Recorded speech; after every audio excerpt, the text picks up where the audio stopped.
Hi everyone. Uh, I would like to just give a pre-introduction to the following video that you will be seeing. And the video is really about the Archon aspect. So if the material seems to be a little bit difficult to understand, please keep in mind that the subject matter is extremely vast, and that there will be more on this further down the line. I will be breaking the information down in chunks for us to understand it more easier. But it is important to understand that the belief system of Archons really is formed from the religion of Gnosticism.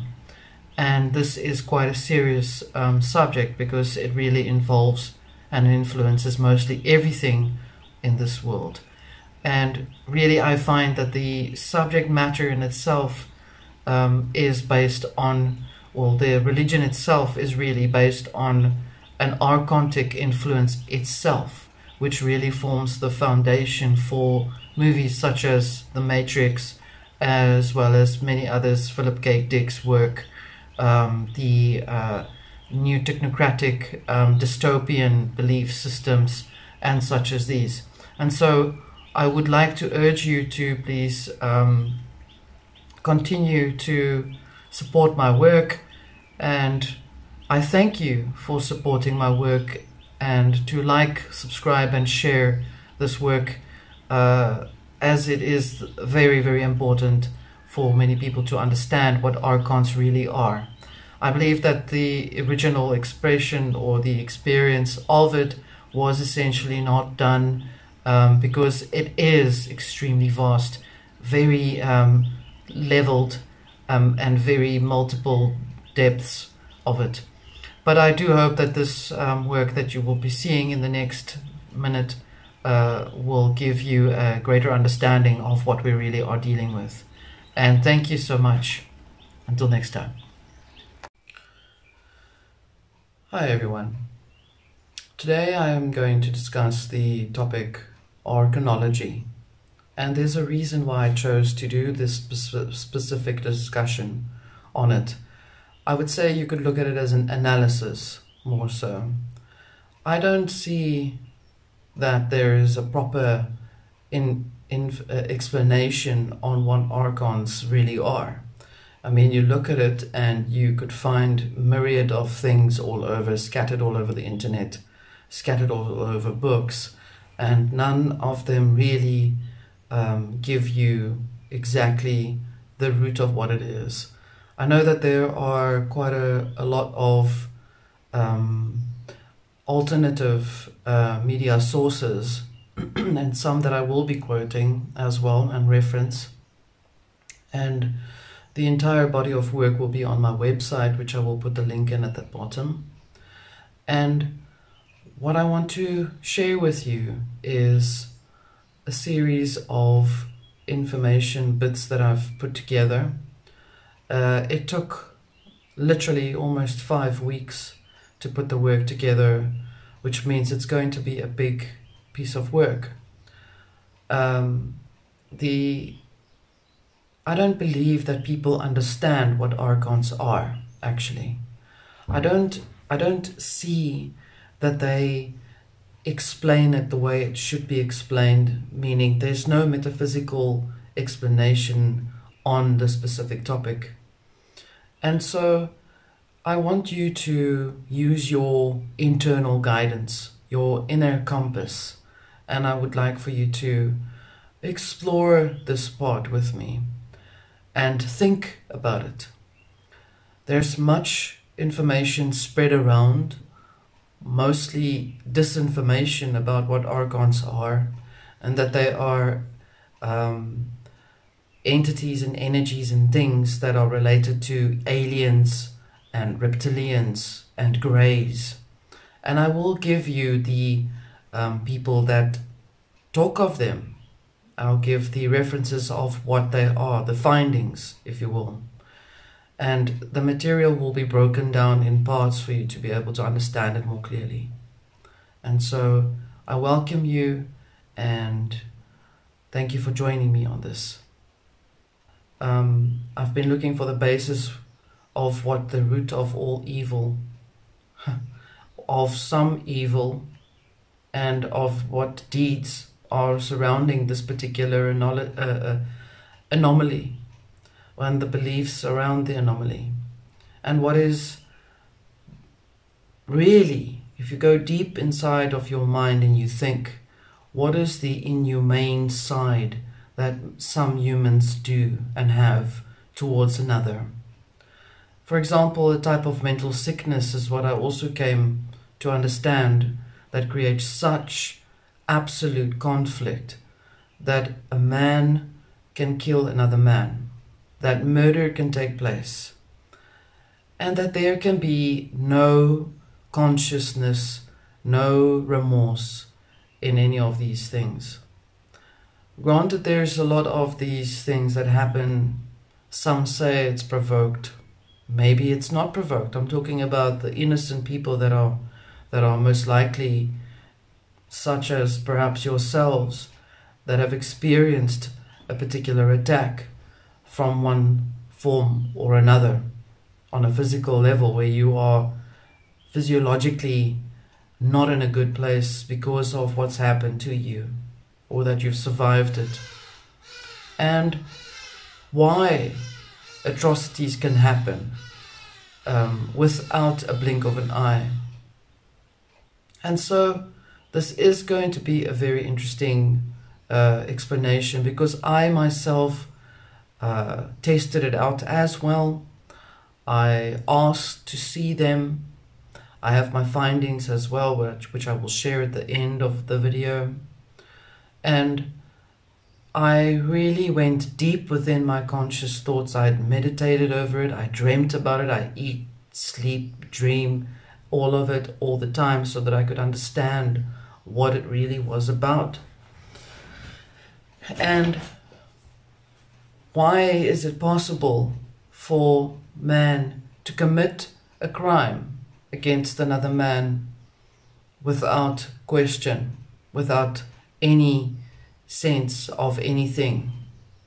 Guaranteed that when that person does pass over, that they essentially would go through and not see what they did as something evil, but seeing it as justifying it for whatever reasons.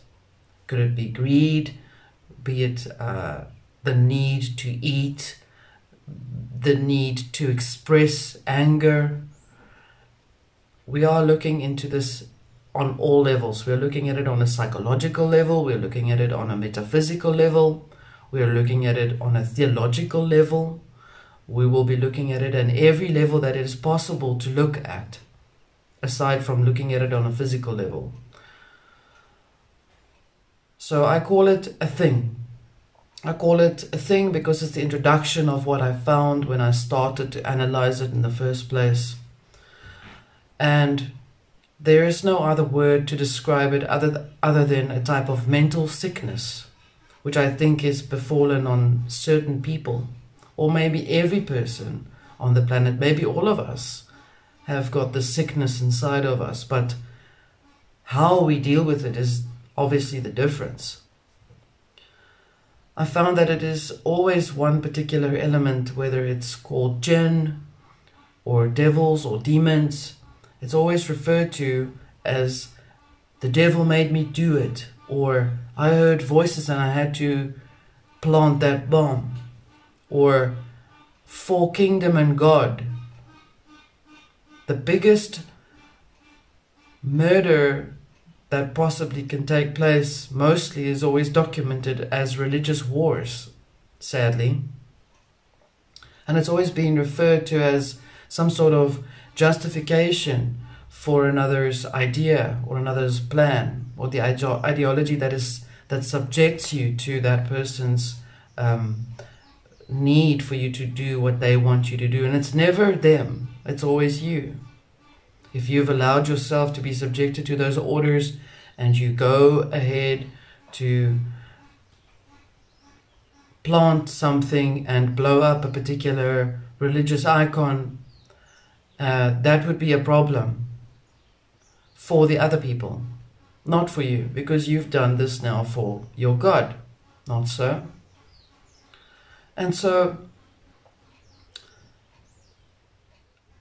we look at these centuries and how these events are time and time again mentioned in various ways. We're looking at the Incas that used to be a peaceful race until they decided to sacrifice almost 50,000 people one a day to appease the gods for some reason.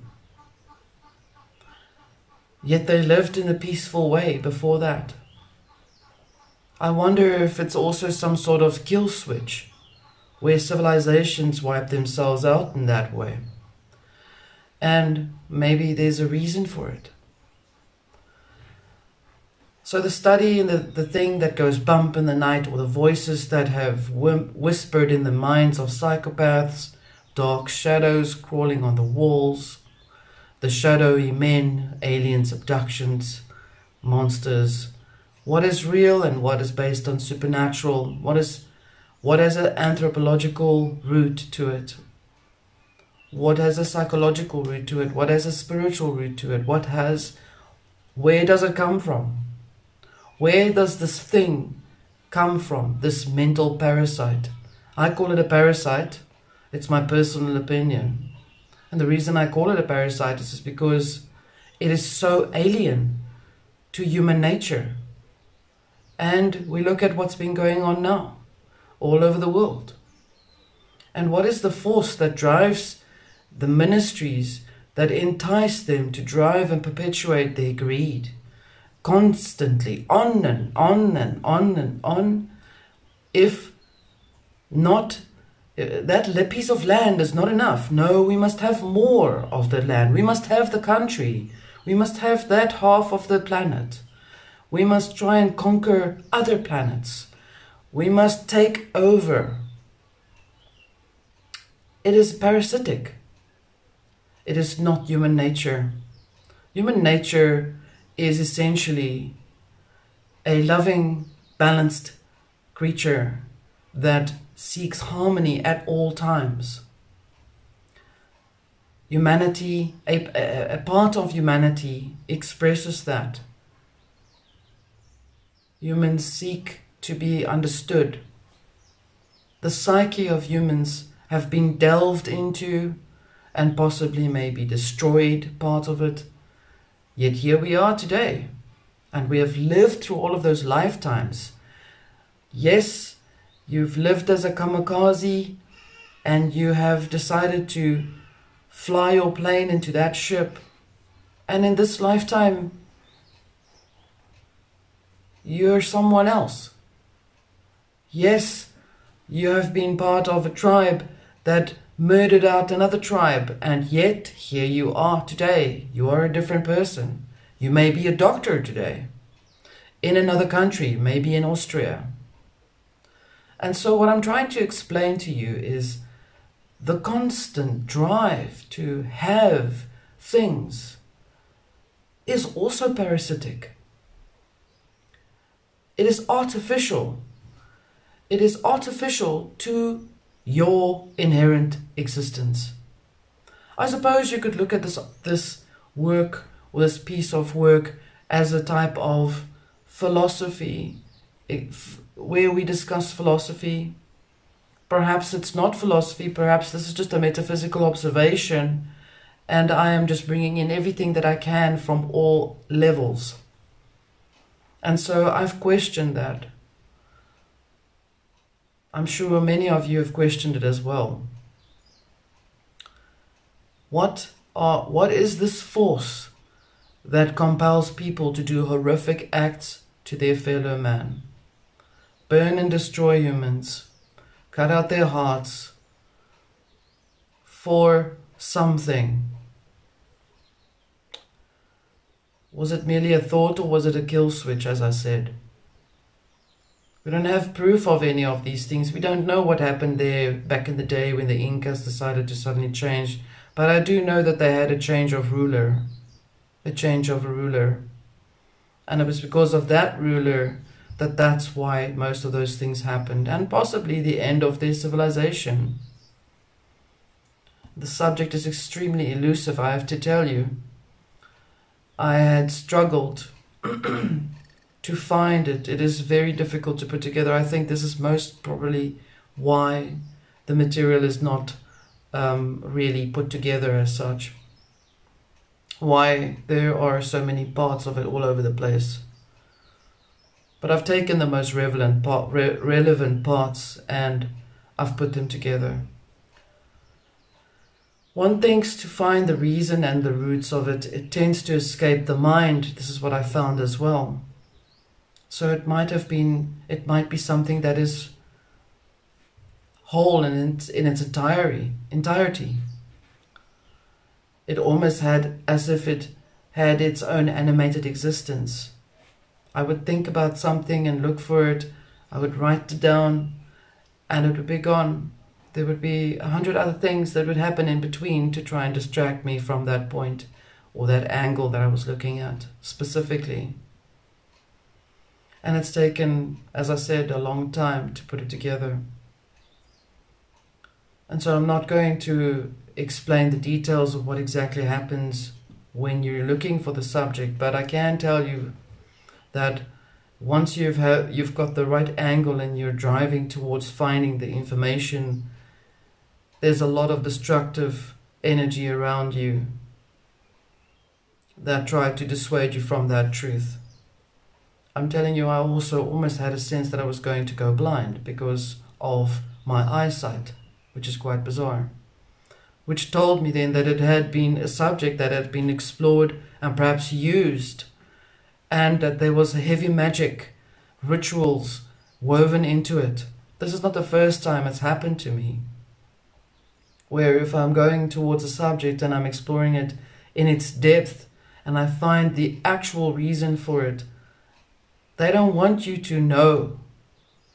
And so they've placed a lot of witchcraft and rituals and prayers and things and sigils and whatever, rituals, as I said, on the subject, and you can't access it. So as much as you're very psychic and you're intuitive and you can remote view the evidence, you can explore the timelines, you can remote view the timelines like I do, you can then see, you get to the point, and suddenly you become so distracted, or you become physically hurt in a way. You experience a type of psychic attack.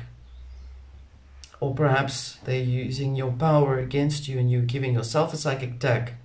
I've thought of everything. And so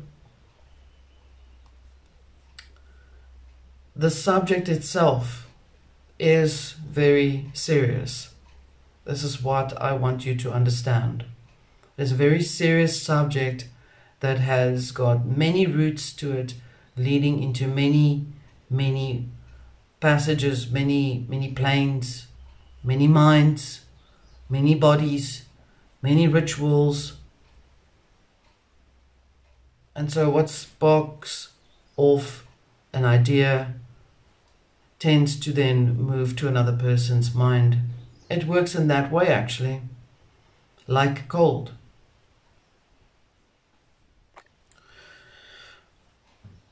And so when you think on it, when you think about this thing, if you try to use logic, it slips away from you. Even as I'm trying to introduce to you, I can feel that it ebbs and flows. It's aware that I know, and it's just running there on the end. It's just there, the idea, the energy that's wrapped around the idea.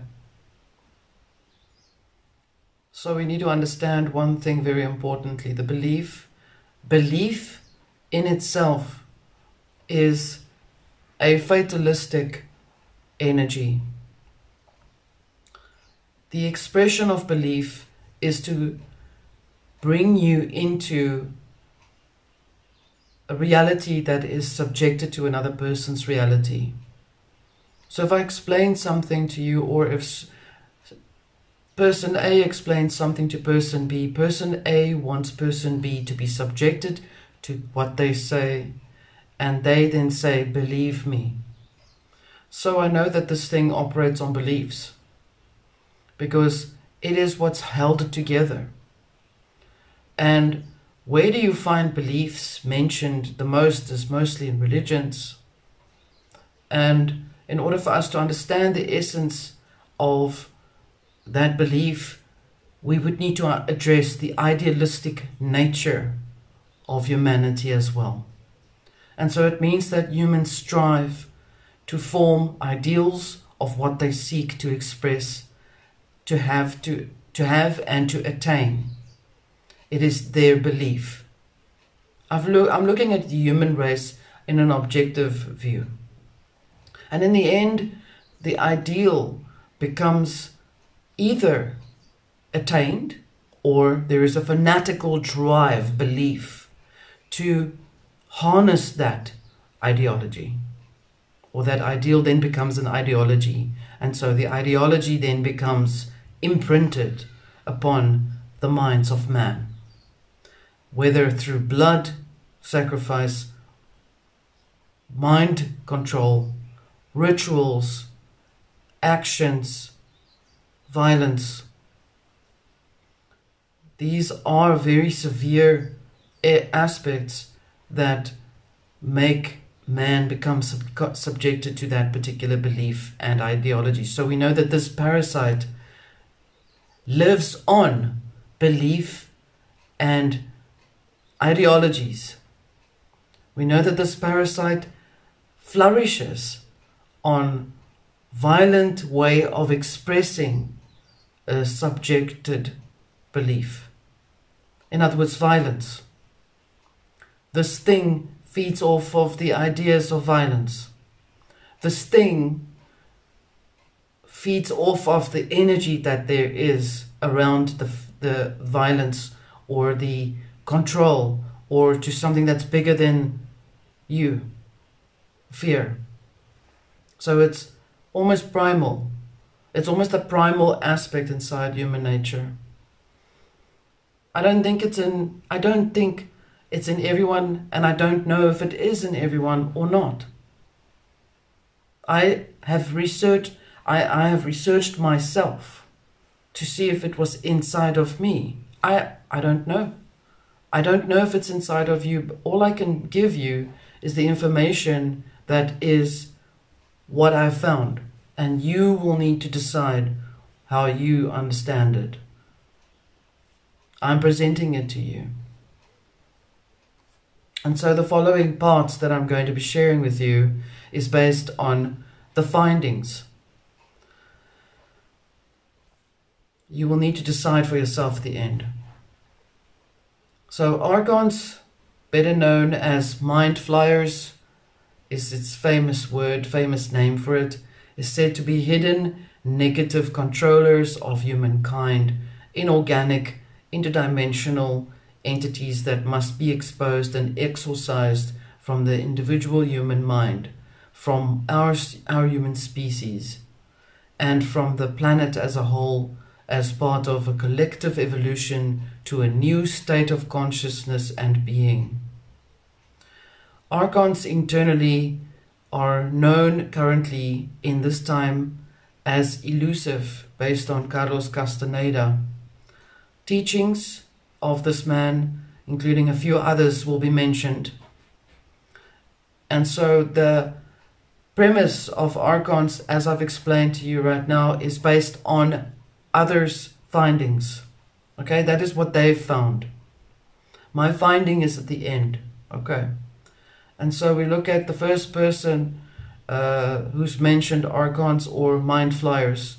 Somewhere along the line, the lines got blurred to understand the mind flyer to be an Archon. And the first person that may have blurred the lines, perhaps, as there are some others, is Robert Stanley, author of Covert Encounters, discuss alien Gnostic texts from Egypt, called the Nag Hammadi, describing two types of demonic beings that invaded Earth long ago, which he calls Archons. And so the first type of description mentioned under the classification is called Archon, and it is presumed to look like a reptile. It cannot be verified, of course. The other person that harped on reptiles is David Icke. The other type looks like a human embryo, which is mentioned by John Lamb Lash, and which has the same shape and appearance as a skyfish or jellyfish looking entity. Okay, these are all their findings. Robert Stanley, quote, although these parasites are not human, they feed off of the negative energy emotions of humans. It is unclear when these cosmic amoeba-like creatures first came to Earth, but we know that they were discovered by shamans in altered states of consciousness long ago and have recently been photographed. The reason everyone is not seeing them on a daily basis is because the creature's energy signature is beyond our norm.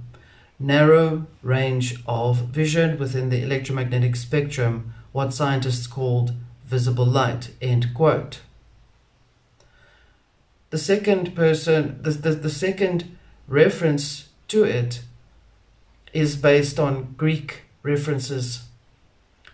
And I want you to understand that he's referenced that material. And unfortunately, there have been others that have given it whatever they wanted to give it. I'm going to call it actually, I'm not going to call it anything right now.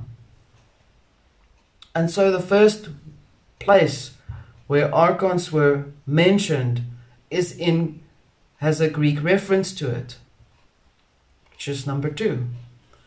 The most predominant evidence mentioned comes from Greek references and later adapted in the works of religions-based splinter groups called Gnosticism.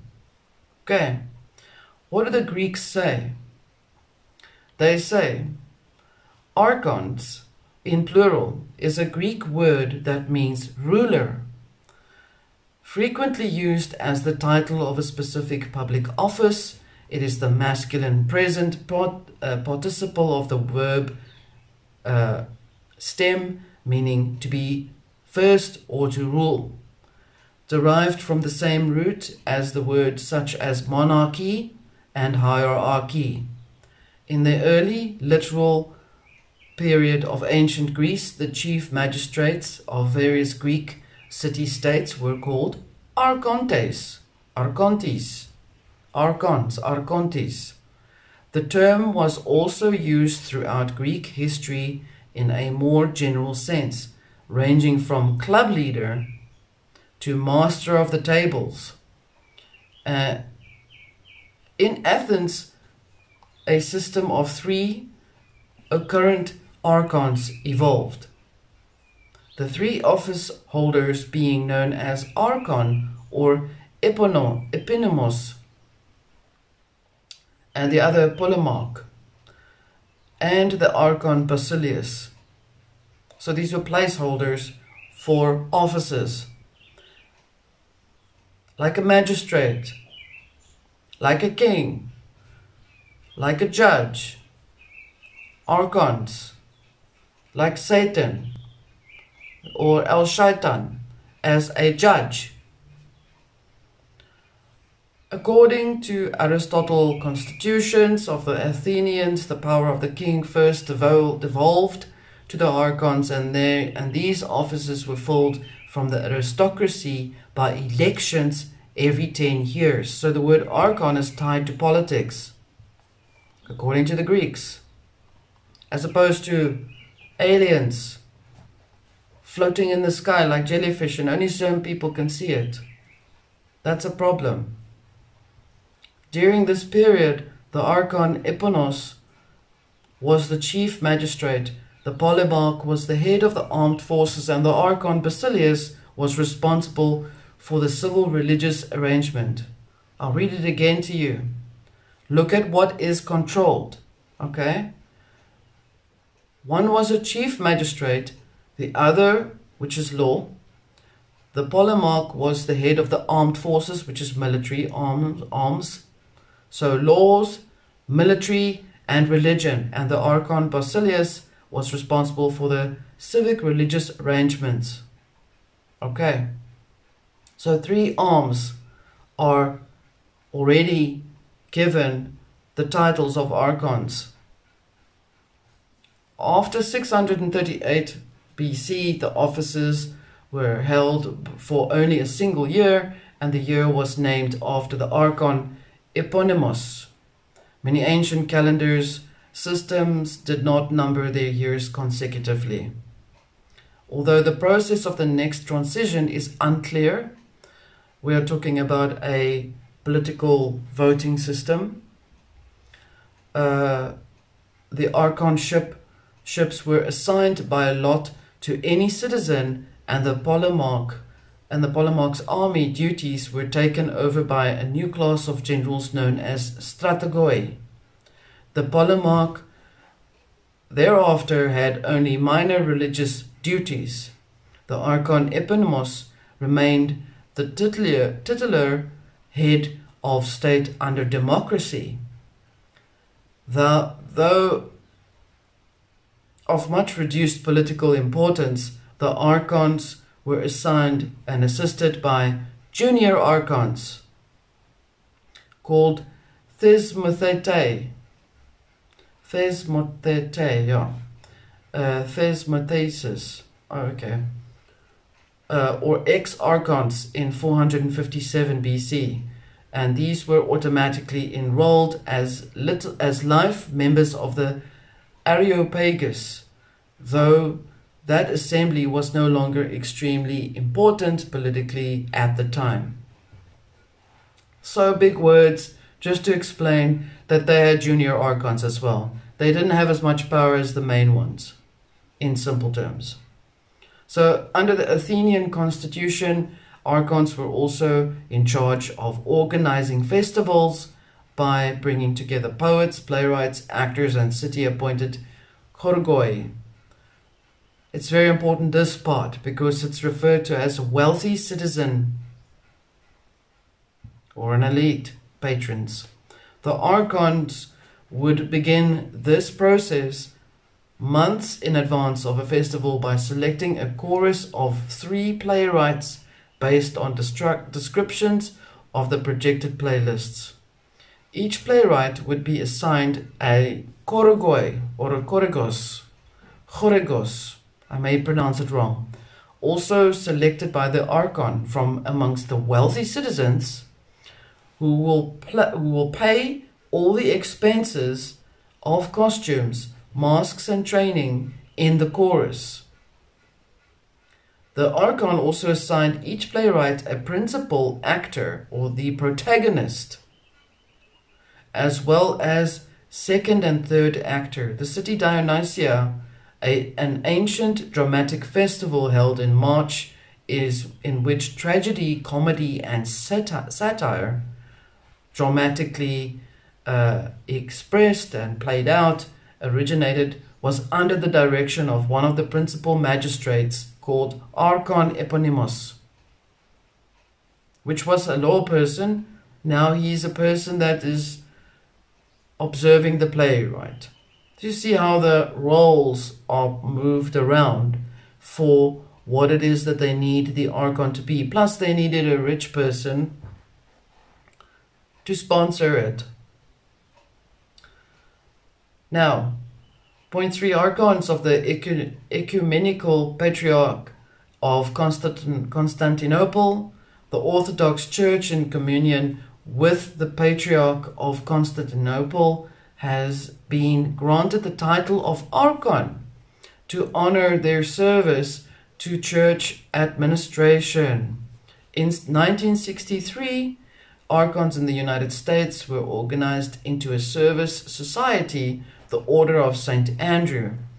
This Archon status is not part of the church hierarchy and is purely honorary. An Archon is an honorary by His All Holiness, the Ecumenical Patriarch, for his outstanding service to the Church, and in well-known, distinguished, and well-respected leader of the Orthodox Church at large. It is the sworn oath of the Archon to defend and promote the Orthodox Church, faith and tradition. His main concern is to protect and promote the Holy Patriarch and its mission. He is also concerned with human rights and the well-being and general welfare of the Church. As it is a significant religious position, the faith and dedication of a candidate for the role are extensively reviewed during consideration. The candidate should have demonstrated commitment for the betterment of the church, parish or diocese, archdiocese, and the community as a whole. Next point, archons. The word archon is used in modern Greek colloquially as archontas for someone that holds a form of status or power, and the Arab-speaking Copts use it in church parlance as a title for leader, leading, member of the laity. Archon was the title of a Greek officer in Sicily, Italy. It can also be used as title in fraternities and sororities. In the next part, Archon is also mentioned in Gnostic religious traditions. The term Archon generally refers to a group of 7 supernatural beings associated with the 7 classical planets and considered to be responsible for the creation of the physical world. Trevor Constable called anomalies in infrared photography skyfish. Not the same. Somewhere along the line it's been blurred and it's called, skyfish has been called archons. Not right, not correct, it's incorrect. This man, Trevor James Constable, wrote a book, Sky Critters Theory. He has a Sky Critters Theory, is perhaps one of the strangest theorists advanced as an explanation for the UFO phenomena. So he then attributed to sky anomalies as phenomena that are based on things that he sees in the sky, like orbs. Okay, so there's also pictures of this man and his findings. These invisible creatures he called sky critters, and that they live in the atmosphere or around you. Constable claimed to have captured both types of UFOs on film while working with James Woods during 1950s and 60s. He wrote several books on the theory. They live in the sky in 1959, and I will provide the links. As you can see, these evidential images are based on what he's found. So Robert Stanley suggested, I'm jumping back to Robert Stanley again, suggested that one should explore archons as an identifiable element and as part of the human ecology, which means it gives the element of archons a physical form, which also means that it keys into Trevor James Constable's findings. Unfortunately, I think that's where the stories got mixed up.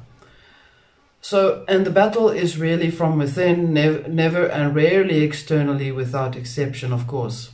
That's what I say. And that's what I found. Then we go to the next person. His name is John Lamb Lash. His findings on this works, on archons. Although archons do exist physically, the real danger they pose to humanity is not invasive of the planet, but invasion of the mind. So he gives them a physical status, a physical existence. He contradicts himself within the next following statement, of course, where he says, the archons are intra-psychic mind parasites who access human consciousness through telepathy and simulations. They infect our imagination and use the power of make-believe for deception and confusion. Their pleasure is in deceit for its own sake, without a particular aim or purpose. They are robotic in nature, incapable of independent thoughts of choices, and have no particular agenda except to live vicariously through human beings. They are bizarrely able to pretend and effect on humans which they do not really have. Okay, so that is his findings on Archons.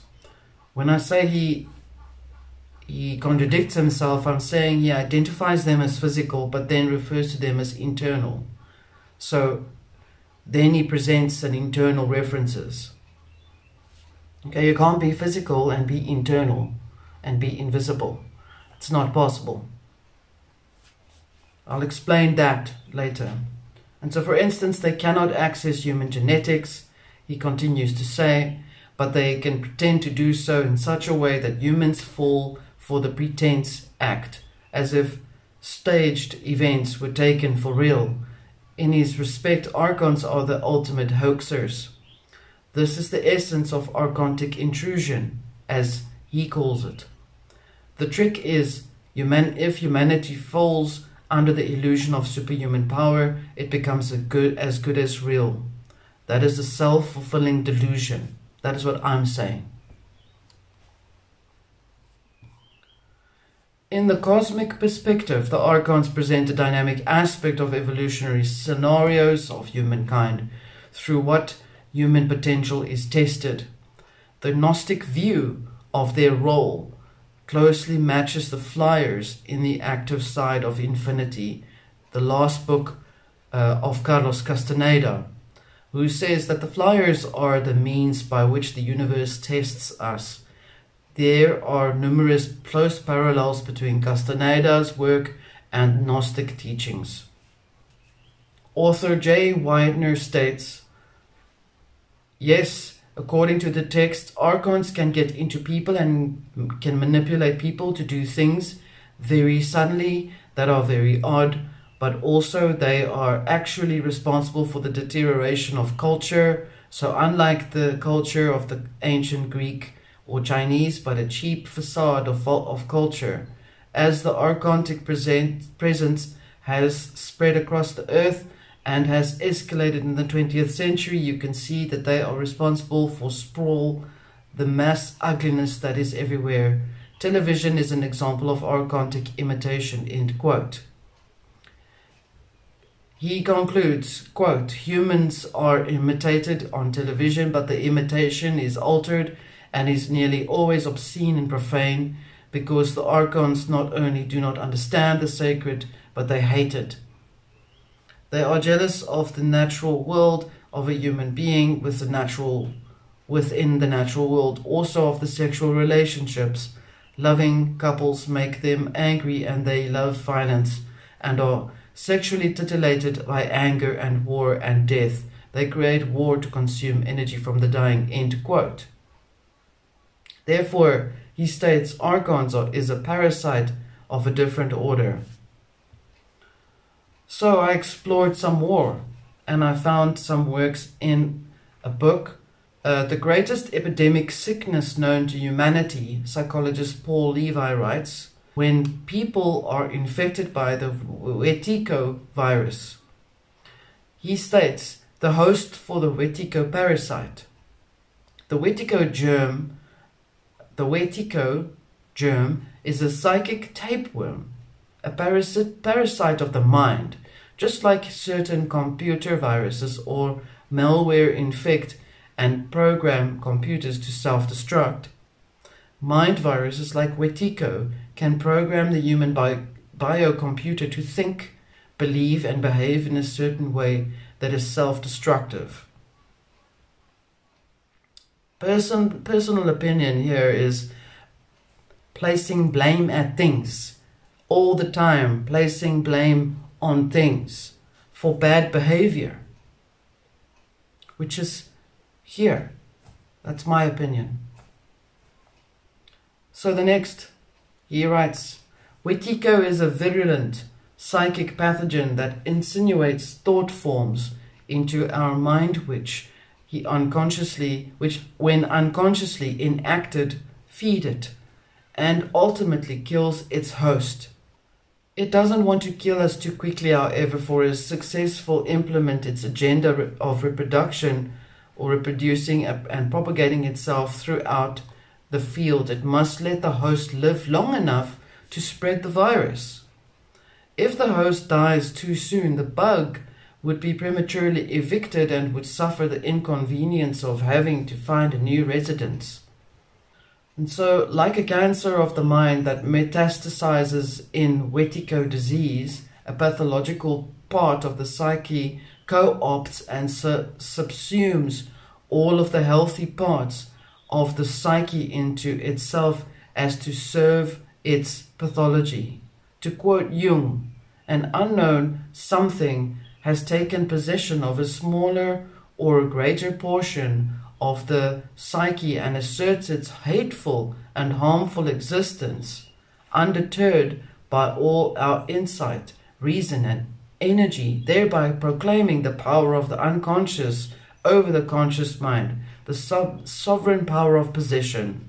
Again, another external reference to the devil made me do it. Bad excuse.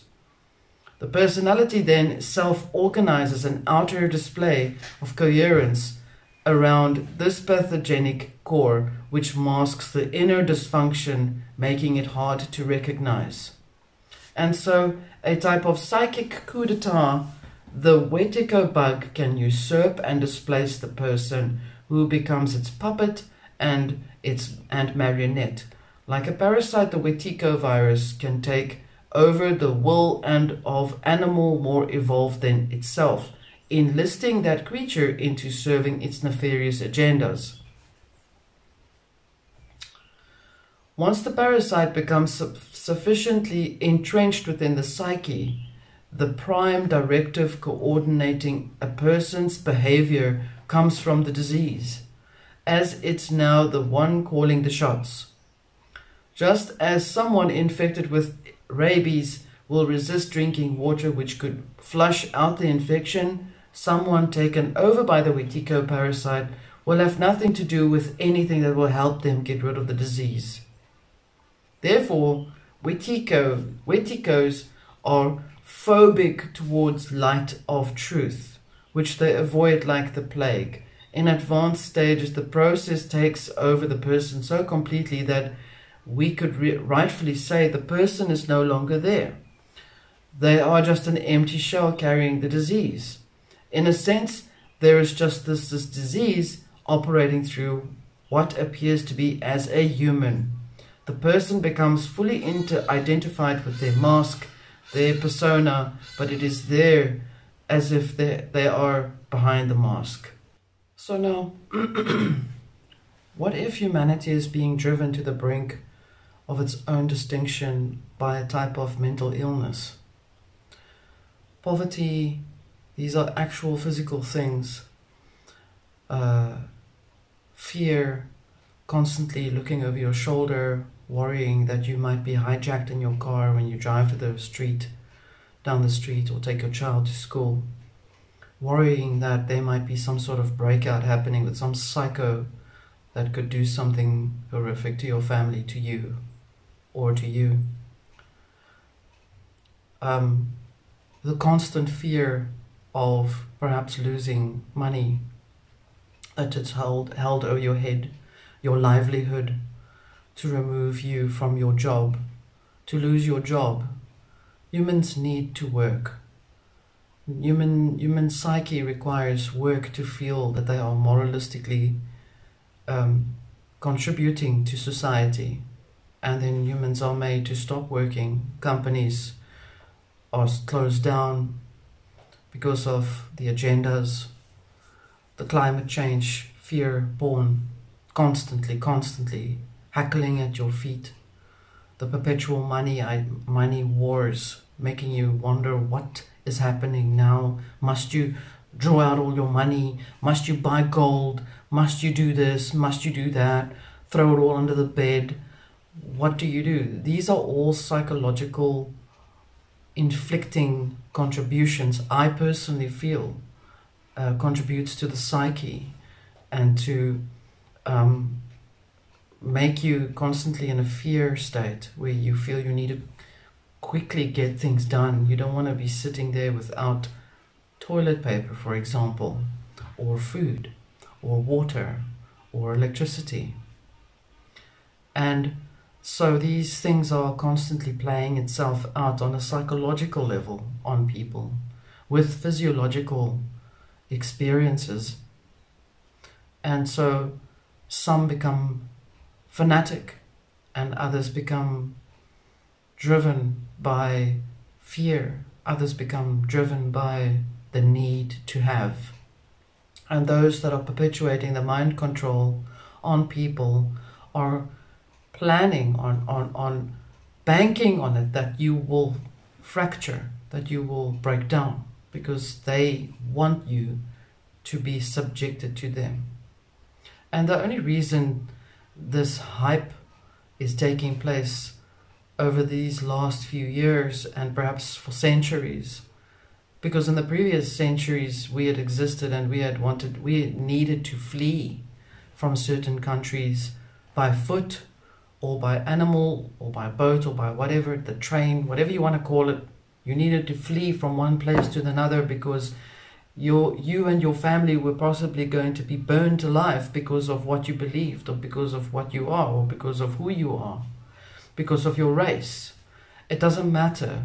The fact is, human psyche has been going through cycles and cycles of absolute misery over centuries, which have been the same pattern over and over and over. And I address the root of it. I want to address the root of it all. Let me put it this way. I want to look at the deeper essence of it. I don't want to just place blame, even though the Wikiko information is rather interesting. I have to say, it's pretty interesting. It's enticing if you want to, if you've come to the point where you want to just say, okay, you know what, I'm just going to lump it all on that finding. The idea behind the centuries of driven fetishism, because that's what it feels like, from those that are doing it, to people that are subjected to it, to humans, to you, to me, to us, have been constantly being bombarded by these things at all times. And yet you can say that today you perhaps are able to have eaten something, or today you've managed to switch on your light, or today you had a cup of water, or today you had a slice of bread, etc., etc., etc. Today you were safe. Today the bomb didn't go off. Today your city or your town was not exposed to war. You know, these are the things that happen to contradict those things. Like I said, humanity in itself is essentially a person, a being that seeks harmony, love, kindness. Expression of it is absolute beautiful inside the human nature. And then you get one creep that keeps going on with that same thing. It's that which I'm concerned about, that ability that creep has, that he, she, it, as an organization, can enforce secretly in behind closed doors in the dark things to make a community or a city or a town or a country or a continent at its mercy.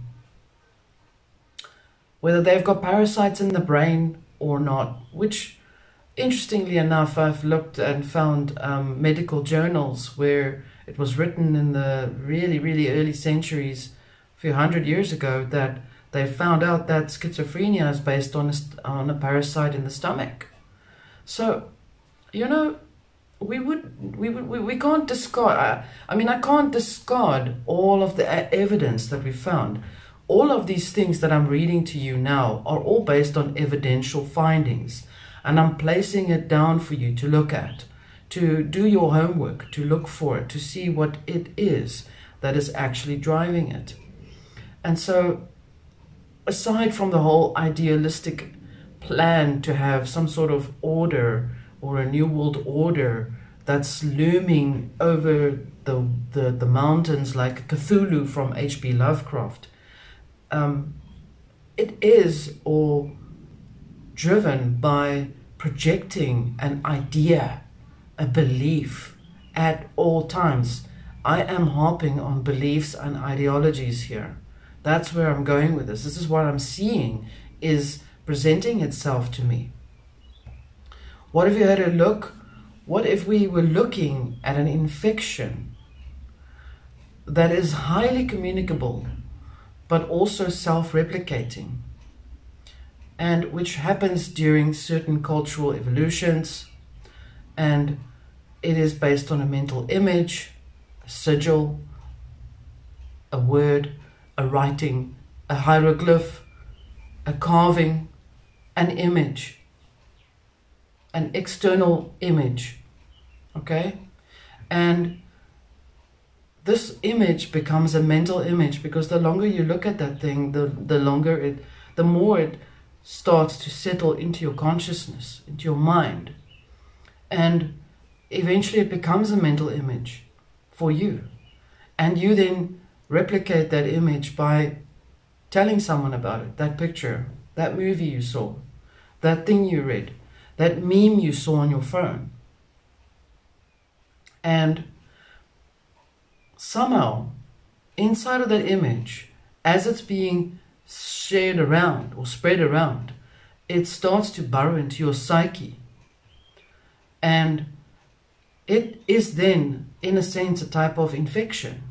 Depends on what sort of thing we're talking about. I'm talking about memes that have been going on for years. Whether it's graffiti, whether it was a statue, whether it was a symbol or a sigil or a marking on a tree. These things are there for humans. Humans created for humans. That's what I'm trying to tell you. A human decides to create a drawing, an image, and shows it to you, and you ask why. What is this? And this other human says, it means X, Y, and Z. And if you have this and you make it into an amulet, you'll be X, Y, and Z. And so it continues. Just like the idea of this absurd king that thought that because they were going through drought, that they had to cut out the hearts, the Incas, and sacrifice it to this god. What for? To have rain. That's why. Instead, it just stayed away. It was natural climatic change of, centuries. The earth or the world goes through natural changes of climate adjustments. Everything that you're going through right now in a climatic change is natural to the nature, to its natural progress, its changes. We've never had certain astrological planetary changes like we have now. And so they are, because I don't think we lived that long enough to see it. Or it was hundreds of years ago. We're in a new astrological formation, which presents new climatic changes, which are still original to the planet's changes, to its seasons. And so they go and they say, it's dry in that country, and it's because of either man-made technology, which they do. They interfere with weather. It's not a secret. It's not a conspiracy. It is an actual thing that happens. People seed clouds. They also pump out poison in the sky, in the air, and spray it over cities. It's not a secret.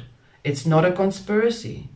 It was used on this one town where they sprayed out all of this poison or this toxic neural inhibitors to make them all susceptible to, then after the next phase they sprayed out, they scattered papers over Vietnam to introduce to Vietnam, the Vietnamese, that the enemy is a monster thing, it's going to destroy Vietnam.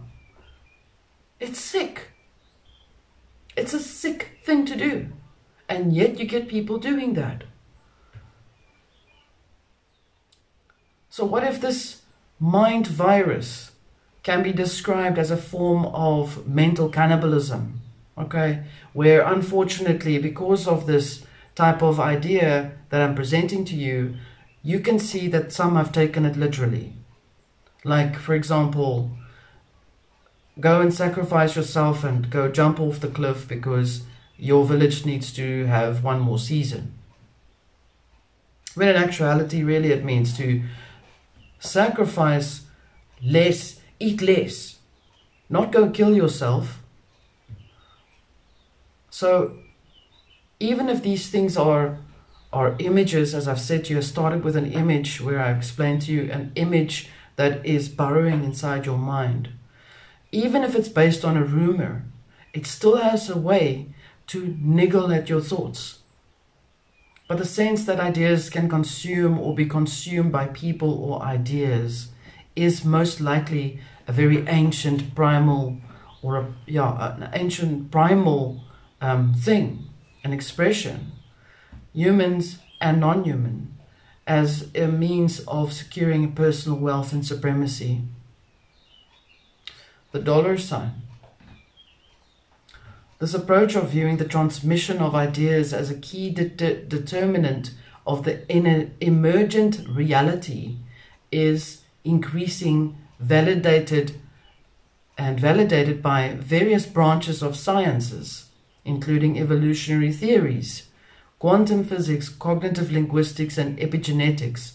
These are all science-based technocratic influence. So what I'm saying here, in simple terms, is they present to you the image of a dollar sign. That means money, US currency. Then they present to you a little circle with a little B in it, and that presents crypto. But why is there a B in it? Anyway, this is how the world seems to evolve, by operating on images. The material that you see on your computer, on your phone, everything that you look at is based on imaging. You take the image in and it becomes something inside of you. It becomes something. It has an assigned archontic position. That's how I look at it. That's what I'm seeing. So, one of the most well-known accepted scientific theories, supposedly, from this article, is based on memetics and the power of ideas spreading through imaging. Memes are to a culture what genes are to a biology. The base unit of evolution, the term was originally coined by the evolutionary biologist Richard Dawkins in the 1976 book, The Selfish Gene. So Dawkins wrote, I think that a new kind of replicator has recently emerged. So they suddenly made a movie called The Replicant, and it's an android and they'll kill you. It's like Terminator. Anyway, it is still drifting clumsily about in its primeval soup. Notice the words, the Gnostic wording. But already is an achieving evolutionary change at a rate which leaves the old gene painting behind. End quote. He goes on by saying, examples of memes are tunes, ideas, catchphrases, clothes, fashions, ways of making pots or of building arches, just as genes propagate themselves in the gene pool by leaping from a body to body via sperm or egg, so memes propagate themselves in the meme pool by leaping from brain to brain via process, which in the broader sense can be called imitation. Copy artist, copy and paste. Memes are also a type of sigil magic. That's what I say. This elaborate manner is also meant to describe the mind virus or archontic influences, as I've just said to you now. End quote. The main foundation for destroying ideology of Gnosticism and why it could potentially uphold the matrix. I'm bringing in this part now of Gnosticism. It's a very important part for you to take note of. I want to start off by saying that the world is essentially influenced heavily with Gnosticism at its core. Every single symbol and society and religion has a Gnostic influence behind it if you look at it at its core. And the profile of the Archons in Gnosticism is not actually based on speculation. They give a mythology to carry that idea forward. So it follows what can be gathered from the Gnostic writings, as I've done. I've scoured through it all, that most of the work came from the Nag Hammadi scriptures to explain. That's where where the information comes from. So it was founded from that work, from that ancient texts, and obviously also from carrying information over to people. And so it's about how the Archons had raped Eve in the Garden of Paradise, and clearly it's based on mythological rendition of possibly genetic intervention. My thoughts. Such passages appear to support the claims of alien interbreeding as well, so widely discussed today, unfortunately. But in the Gnostic account, the alien intruders did not seek to succeed in their act of cross-species interventions. They tried but failed. And so many men have alien visitors who are female, and many female have many men alien visitors. It's based on the psychology of your experience. We also know that we cannot lump all the rituals and sacrifices, secret societies, lodges together, but they do not fall under the same type of paradigm, and yet they do. So most of them have their own drives and beliefs to operate under, obviously. They have their different archons to run their administration. Okay. And so certain cults and lodges, rituals form a belief that they would need to enter the gates of heavens as well. That's also quite something very prominent. It's a type of ideology that keeps perpetuating itself, and that they have to go through the pillars of Castor and Pollux, which is really the two pillars, Joachim and Boaz, on the Masonic tracing board. That's a very strong symbol. 11. Numbers, things that are the same in mirror, is based on symbolism. And so they interpret it as needing to go to the Garden of Eden, but they have to go through these two gates. And they see themselves as watchers and or Nephilim. They elevate themselves, their status. They give themselves a godlike status. So I think what we're looking at essentially is an image is filled with an idea. And for those who have been on my channel before, who've taken part in the lectures on symbols, signs and symbols, for those of you that have done that will now become familiar with the power of a symbol in itself and why the symbol is coming through more and more. Icons, emojis, color control, color in your mind. John Lamb Lash, again I have to take a quote from him. He says, in Gnostic psychology, the noetic science of the mystery schools, Archons are an alien force that intrudes sublimely upon the human mind and deviates our intelligence away from its proper and sane applications. They are not what makes us act inhumanely, for we all have the potential to go against our innate humanity, violating the truth in our hearts, but they make us play out inhumane behavior to weird and violent extremes. Left to our own devices, we would sometimes act inhumanely and then correct it, contains the aberration. Obviously, we do not always do so in the exaggeration of our insane and inhumane tendencies and in extreme uncorrected deviancy from our innate intelligence. Gnostic says, saw the signature of an alien species that piggybacks on the worst human failings. Hence, Archons are psycho-spiritual parasites, end quote. And yet, the Aeon, in their Gnostic teachings, Sophia, is so holy and so beautiful and so everything, and it has a cosmic relationship with the Archons.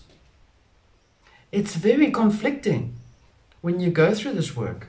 It's absolutely conflicting. I mean, are you now... So if she's so wonderful and beautiful, she's got these Archons around her and they're parasites, did the person that wrote it not maybe have all of that inside of him? Did he not have some tapeworm inside of him that made him write all this delusional stuff? I'm just reasoning it with you as we go along the findings. And so the next finding, the essential terms and idealistic views on and with Gnostic cosmology with regards to Archons. So, an Aeon is a god, okay? It's understood as a god. Now, I'm taking it in reference to Gnosticism itself, okay?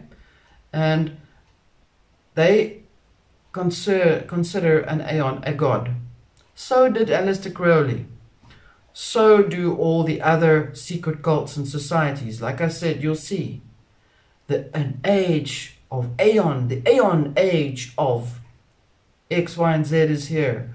Or the age of New Age, forever New Age. Gnostic. So Alice Bailey of the Lucis Trust, I'm calling it like that, describes the Gnostic cosmological ideal and proclaims these gods as sinless and that they will come here from outside to come and be born here. So they see themselves as gods needing to open up a doorway. In other words, destroy cities and plant in the city this massive ugly statues that are archontic and reference to sigil, heavy sigil ritual magic regarding to it, so that people will look at it every time and it will start to burrow inside of their minds. They'll see this golden statue that looks like a man in this city and it looks like a female in that city. It's like Kentucky, the man's face changes when he is in Japan. When he's America, he looks different. The image of the advertisement is different. It's adapted for the society to observe, to have a particular image experience. And so this is how their modern magic works. That, well, we call it magic because it's, wouldn't it be funny? There's this random symbol in the middle of your street. No, it's not a stop sign. It's a duchy. It's a whatever. It's a something, and it's making you feel kinds of feelings. So many cults have a Gnostic have a Gnostic root to it. So as now you understand why I'm going after the Gnostics, and uses a myriad of satanic influences such as blood sacrifices to empower the same Gnostic teaching, same Gnostic influence. Often enough, those entities, those deities that they call, these devils, these things, the lesser keys of Solomon, which are 365 names for devils or demons to come into this world, and they all operate in a different sigil, is all really based on discarnated spirit. people that are wanting to be something, to be part of something. So, okay, John died and now he's lost. He didn't have a very good life. He was angry. He was a murderer, whatever. And his spirit is like essentially looking around. He's like looking all over the place. And he comes to this cult, and this cult says, we will bring in the lords of Satan to come in here. And here comes John waltzing in, and he just goes and plays along. That's how it works. These entities and demons and things, they don't exist. Okay? Humans in spirit perpetuate the demonology element, the belief. It's like the story about people that are, the story about exorcisms of demons and things. Seriously? I've been involved in those things. I have actual evidence of myself being there and being part of having to do the exorcism of a person that her family said she was possessed. She was having a psychotic breakdown. That is all it was. And when I said, demon leave the body, she loved it. She played the role. She played into it. That's how I tested it out. Where and in what way does Gnosticism influence the cosmos and life of Earth on Earth? They believe that the world is filled with suffering. Okay, belief number one needs to be revoked. In order to nourish themselves, all forms of life consume each other, thereby visiting pain, fear, and death upon one another. In addition, so-called natural catastrophes, earthquakes, floods, fire, droughts, volcanic eruptions happen. It brings further suffering and death in the wake. Human beings, with their complex physiology and psychology, are aware not only of these painful features of earthly existence, they also suffer from the frequent recognition that they are strangers living in a world that is flawed and absurd. Next quote. Many religions advocate that humans are to be blamed for the imperfections of the world. Supporting this view, they interpret the Genesis myth as a declaration that transgression committed by the first human pair, Adam and Eve, blame it on the man and the woman, brought about a fall in the creation and resulting in the presenting corrupt state of the world. Gnostics respond that this interpretation of the myth is essentially strong enough, and the blame for the world failings lies not with the humans but with the Creator. It's even worse. So that's what they say. They continue by saying that the world is ruled by an Archon as an accidental, sinless God that is called the demiurge and sprang forth from a creative mistake via an archetypal belief called Sophia. I can understand where this will become violence against women. I can understand how that can become a belief for that to happen. And I can also understand how this can become a destruction against man and woman. In any case, let me continue. So they continue with this page, okay, which is, as you know, has been playing itself out over centuries. Anything female and male is hurt in one way or another, as I've just said.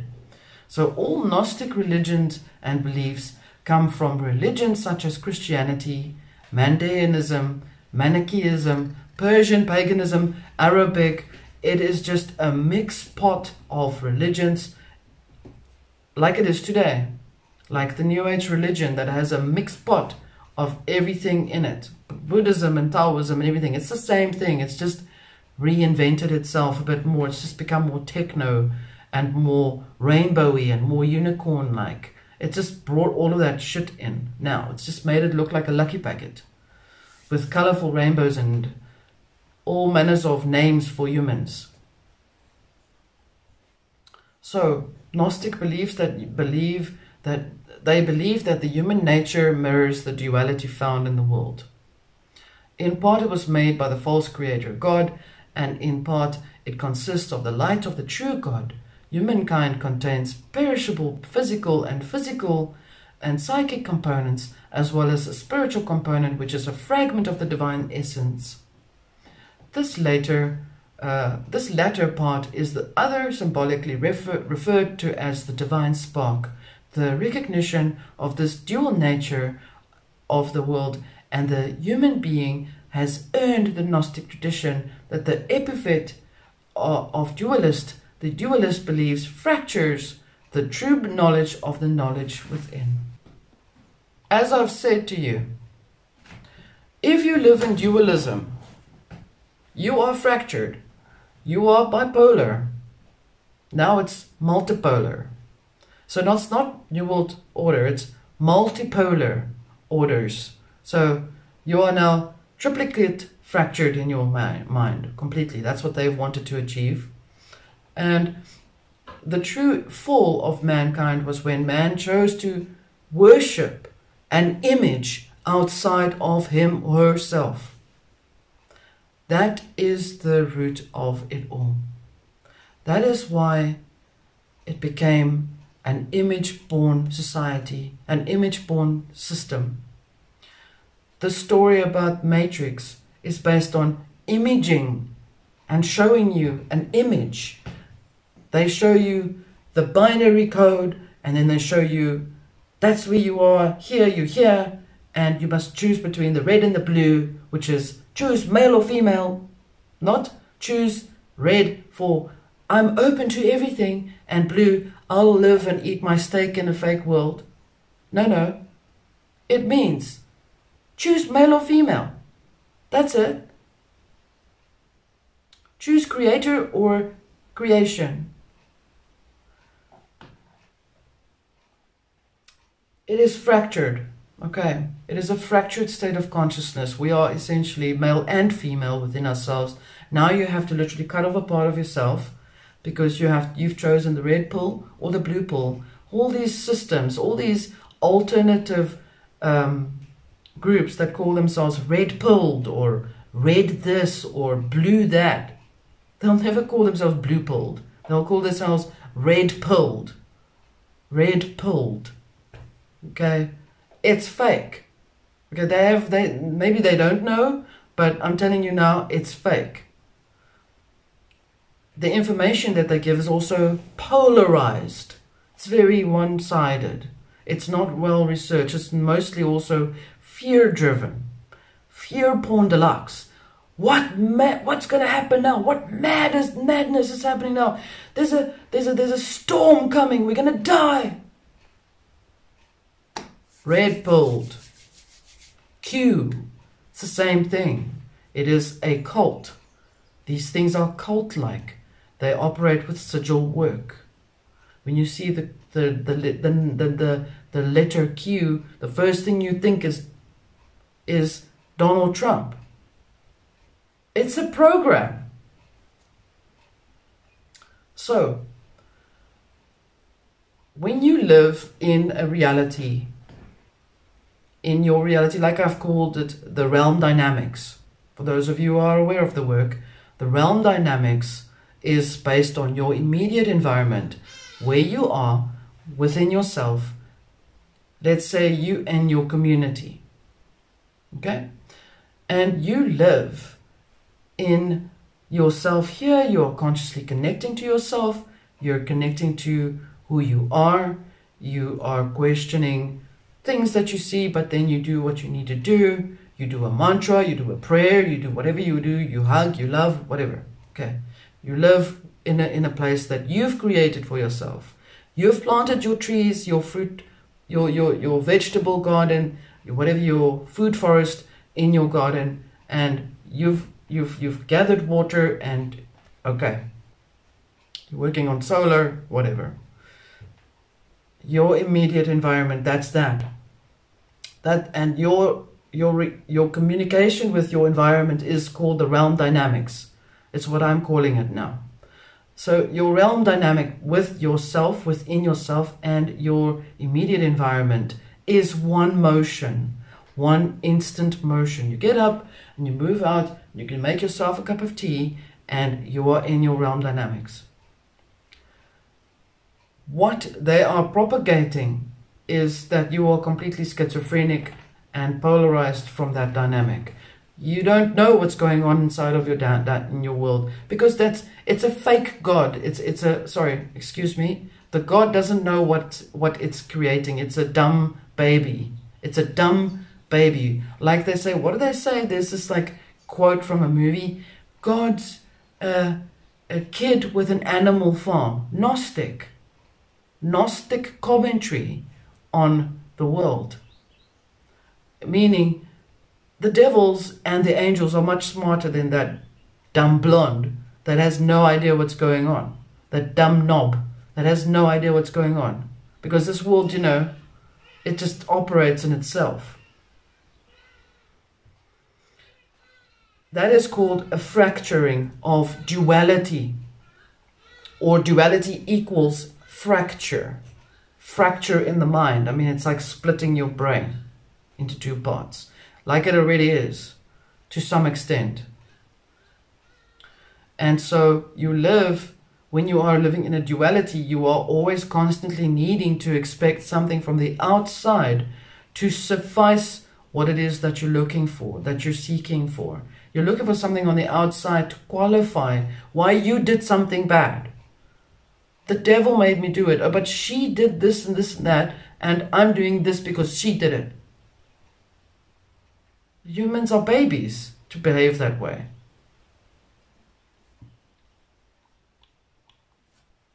Unfortunately, this type of belief, as I've said, it involves a lot of blood sacrifice, because now they've become smart. They now see that if they need to kill people or to generate a lot of energy from that person that's, died, or that country that's died, for money, the war dollars, or the blood money, or the blood diamonds, or the blood cocoa beans, or the blood chocolate, whatever the case, okay, that blood is thicker and better and has much more power to it, because it's, part of what comes out of that human. It's energy based.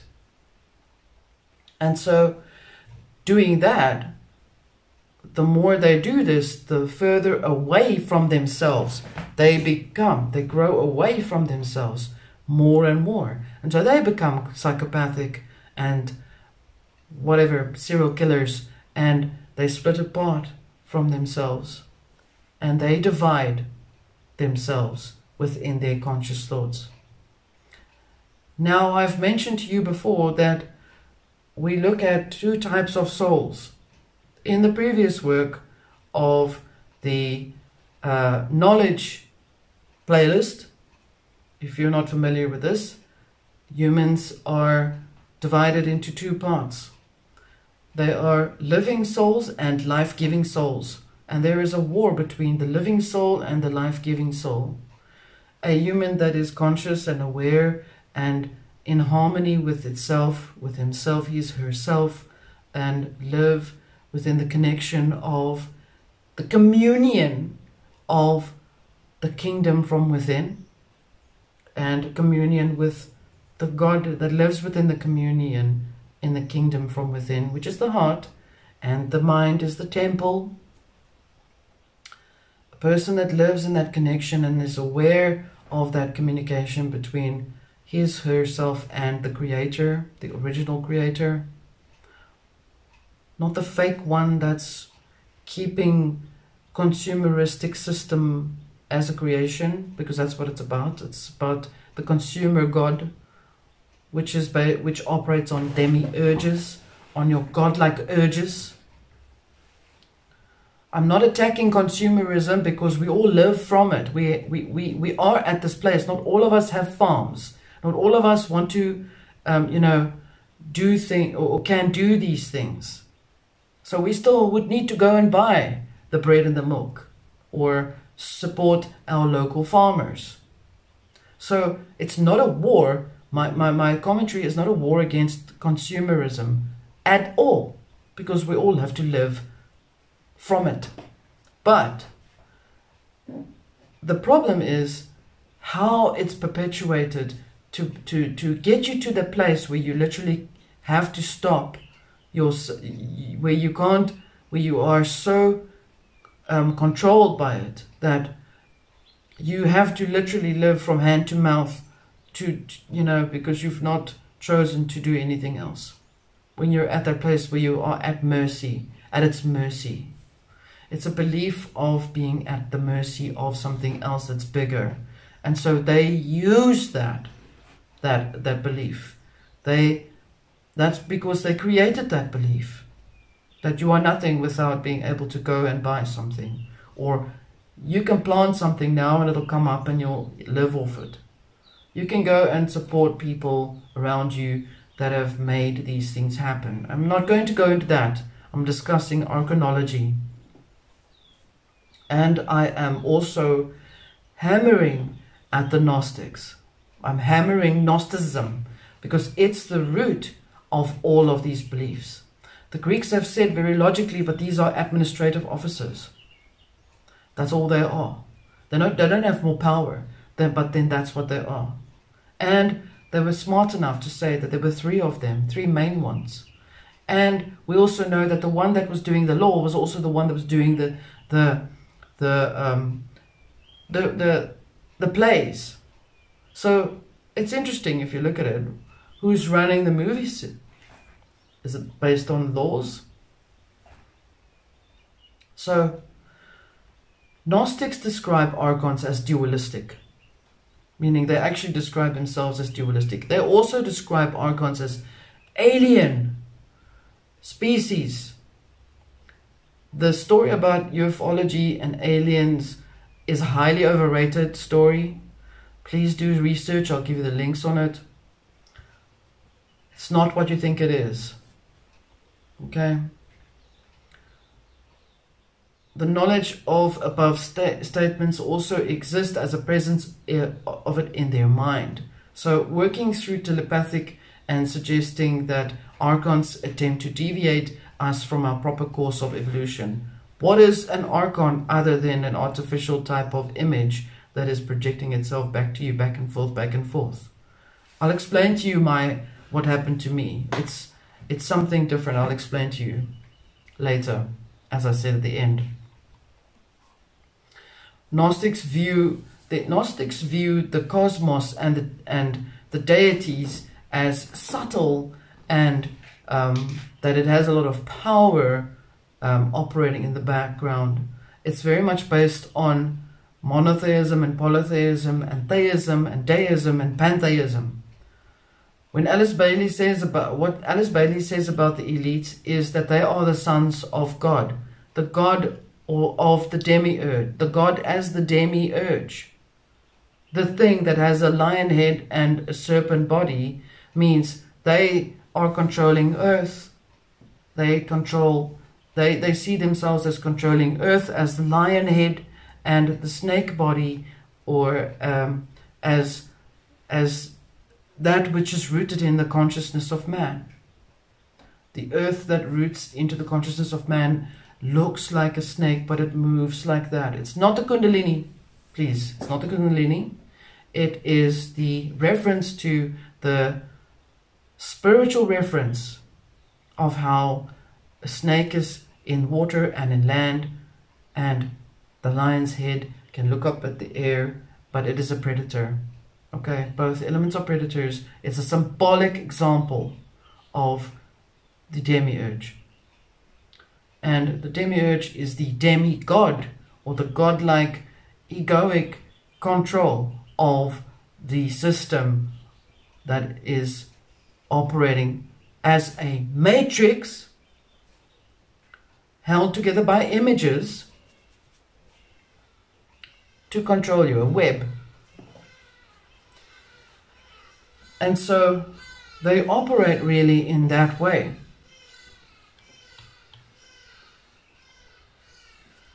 Gnostics believes, unfortunately, in prophets, because if you go research the Gnostic page on Wikipedia, you'll see that they refer to prophets as being archons as well, or sub-archons. And why is that mentioned? Why are they mentioned as archons? So if you look at a prophet, you'll see that a person who is a prophet is a person who can either profiteer from what you do for them, or a person that has the gift of prophecy, and he gives prophetic information. In other words, he is psychic, and his psychic information is there to feed this God that lives here in this world. Then there was a story that they actually brought up by saying that the Yahweh God of the Jews was the Archon demiurge God, and the religions, they were fighting about this. There was a lot of war and fighting about it. But if you look at it, essentially, it can be called anything. It doesn't have to be called that. It is the fact that they see themselves as gods and controllers or architects of this matrix. And if they keep perpetuating that image for you to believe in, then you will be constantly trapped in that loop. You'll be stuck in that belief system of theirs. So, unfortunately, when I say they brought in prophets as well, I deviated now. I want to say to you that the ability of a prophet, such as, for example, Nostradamus, or Senior van Rensburg in South Africa, or Credo Matwa, for example, or Edgar Cayce, these people were prophetic in what they brought forward to the people. And how do they become consumed? Because they start to become involved in presenting prophetic knowledge to either warn people of wars that are going to happen, or famine that's going to happen, so these things are all prophecies for the Archon demiurge God. Not from, it may be a gift that comes from the original creator, but the people that use their gift of prophecy have all of them. Granted, including Joan of Arc, they all had horrific experiences because they were involved in giving the prophecies to people. Nostradamus died of lung cancer. It's bad. He suffered for years. Credo Matwa got heavily hammered by a lot of people, thanks to David Icke, who sucked his information away from him and influenced him so much that his information is based on David Icke's story about reptilian information. It's fake. So, and Senior van Rensburg, he saw all of these visions and dreams and things for people, and it was all about the Boer Nazi, the Boer nation that had to survive certain wars and things. And what happened to these gifts? What happened to these spiritual works that came out? They were manipulated. Each and every one of these people's works have all become manipulated and used by this demiurge systemic God, the sick God that is based on the demi-urgency, the fake belief that there is that the system is, what's trapping you here, that it's evil. The companies, these global beasts with the 10 horns, are all conglomerate companies. They're not nations and countries and things. Revelations was for you to understand that at certain points of astrological changes in the reality, that you will see certain urges happen. Once you are aware to use your common sense and your inner wisdom, you're able to dismantle all of these things. I'm sorry, then it blows the mystery out the wall. and you won't be able to have anything that you can feed into. It's all about the ego, okay? It really is as simple as that. If you believe that the outside world will give you what you need for your soul salvation, your spiritual journey, if you believe that, then you will live in constant expectation of the world to give you what you need. It will present plays out for you to be part of.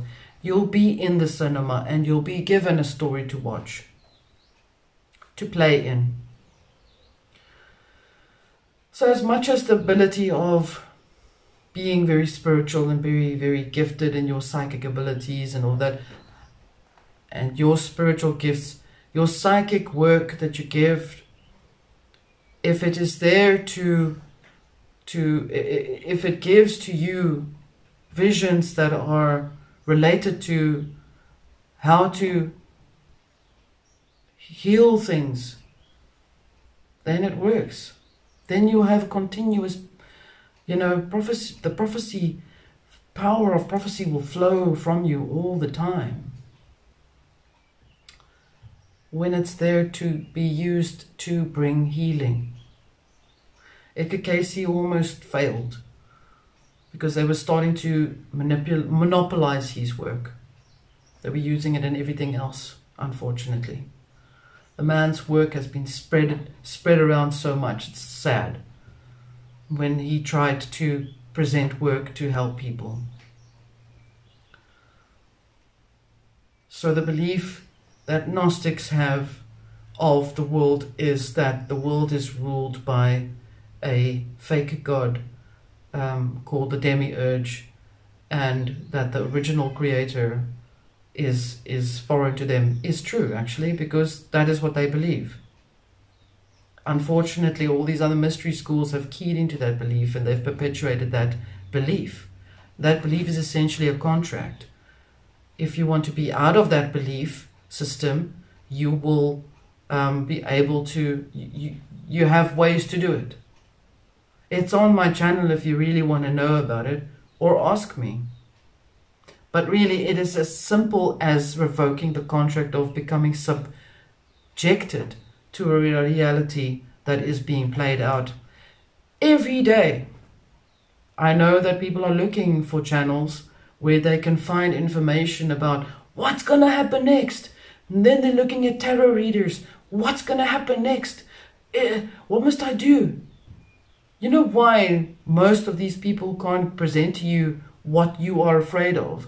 Because your fear is not theirs. As well as the future does not exist. All that exists is the present moment. Future as a timeline does not exist. It's never been able to exist unless you've gone through the present, now time. And all things happen in the now time. And so how do we address this metaphysically? Metaphysically, the concept of the world on or planes of reality exist within the self as an actuality. In other words, what you feel is what you experience. What you experience is also a reflection of what is inside of you, if you choose it or not. If there's a lot of war and shit happening around you, your neighbors are fighting, and it's not yours, then it won't affect you. Unless you want to have it affect you emotionally. Unless you want to key into it. Most of everything, imaging, is projected outward through the light of energy as frequency for you to experience it or to express it.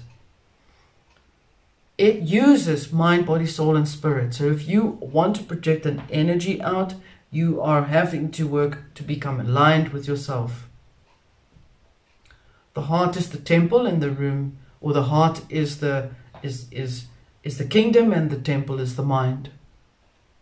As a metaphorical example, and metaphysics stipulate that the reality is layered upon layer.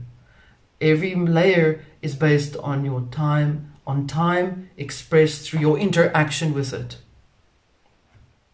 And creation also works in the same way. Is there a fake God? Are there fake entities around? Yeah. Yes, there are. There's only one creator though, one original creator. And all of these elements that are happening on these planes are operating in such a way because people believe in it in a certain way. The system, the Matrix word, the movie itself had unfortunately caused quite a lot of damage because it spurred a lot of people to want to break away and to follow that direction of belief. If you believe that process, then that is your Matrix. Your Matrix is not mine. I don't have a Matrix. I have this or I have that. Your world is flat, round, square. It is your perception. The reality of existence is not flat, round, square, hollow. It is an existence of perception based on layers. I've been saying it for years because it is just how it operates. It's not about levels of smartness either. Layers and levels are not the same.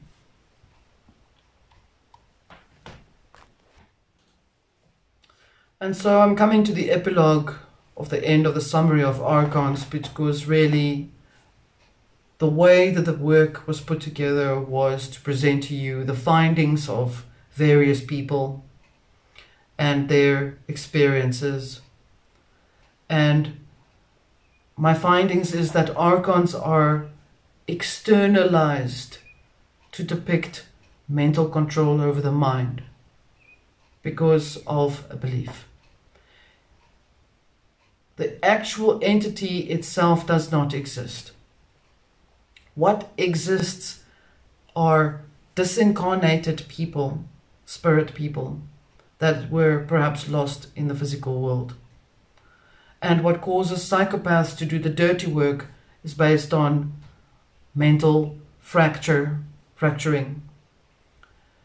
Some of it can also be caused by dietary complications, malnourishment, abuse, mental schizoid delusional abuses, as well as bloodline mixing, which can of course explain to you that you really are dealing with a bunch of psychos anyway.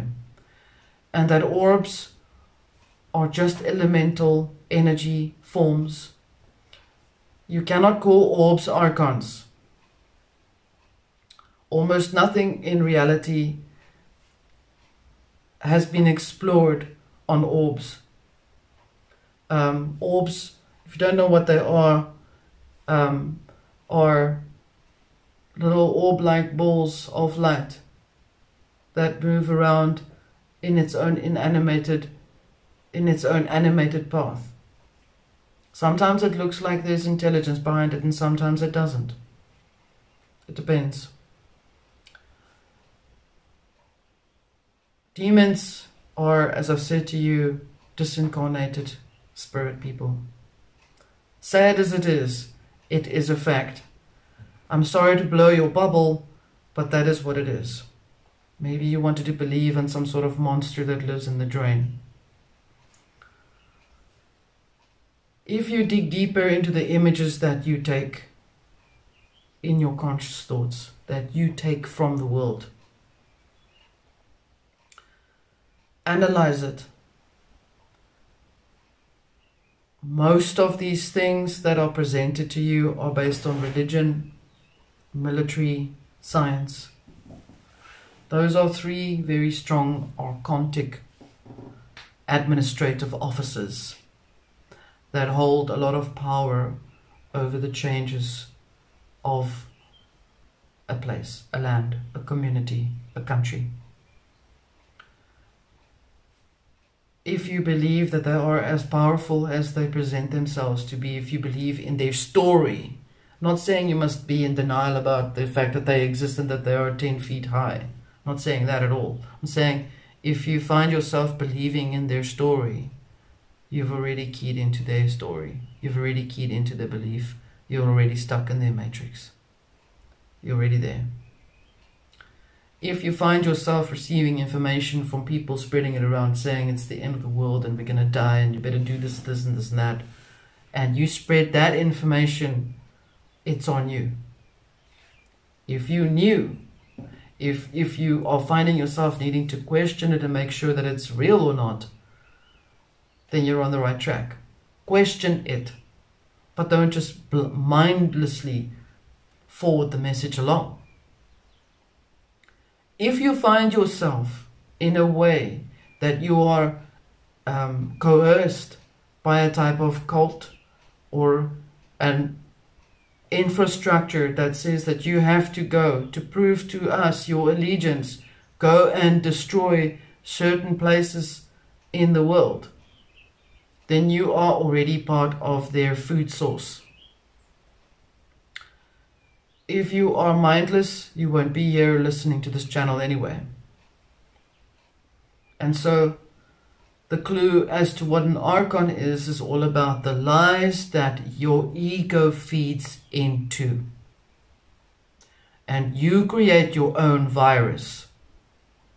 At all points of time, you are having a choice made. You cannot not make a choice. Nothing ever can exist without having made a choice. And so, on possession, demonology, alien abductions, all of these things, I've had my experiences with these things. And I've explained to you what possession was. The person was quite upset, and they never spoke to me, as much as the fact that I sort of figured out their psychosis. So, unfortunately, if you buy into the story, the fairy tale, then you will be part of that image building society that forms up the building of the Tower of Babylon, because there's lots of them. Okay? And so I'm leaving this with you. I'm letting you decide what to make up of it. Take with you what you feel is good to take with you. And make sure that you fight the external reactions and things that happen to you by going within. When I was working on this work, I had 2 weeks of absolute destruction in terms of energetic disturbances. Not physically destruction. I'm saying my concentration was affected a lot of the time. I was disturbed most of the time by external events and things that happened. Senseless things that happened that it didn't had any logical sense to it. I didn't see or dream or feel anything looming in the background. I didn't see any orb like anything. I tested the infrared pictures. I saw nothing. Okay. The events that took place was because I started to look at the events of this particular belief system, and I was keyed into that experience. I found myself questioning it, including myself, and then I stopped.